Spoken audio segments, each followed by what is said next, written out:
konyore. Ji auchiel osewito ngimagi e jumbe adek mokalo kaluwore kod tuo mar nyaldiema e gwenge mopogore opogore e kaunti ma Machakos. Kaluwore kod jatend migawo mar thieth e kaunti no Daniel Yumbwa, ji adek nowito ngimagi Mavoko, ariyo Kangundo kaachiel to wito ngimane Matungulu. Migawo no koro ochako kampen kata chenro mar puonjo jopiny e yore mag ritruok mar geng'o landruok mar tuo no.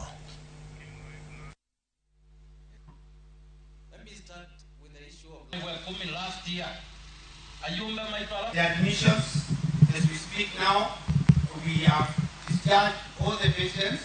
We are remaining with 6, 3 in Mavoko, level 4 hospital, and 2 in Machakos, level 5. And the deaths cumulatively, we have no new death. The deaths that occurred still stand at 3. We shall monitor the situation up to the weekend.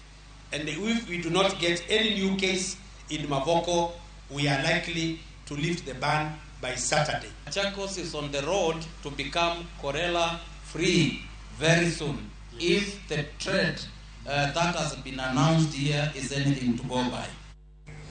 Moko kuom jotich e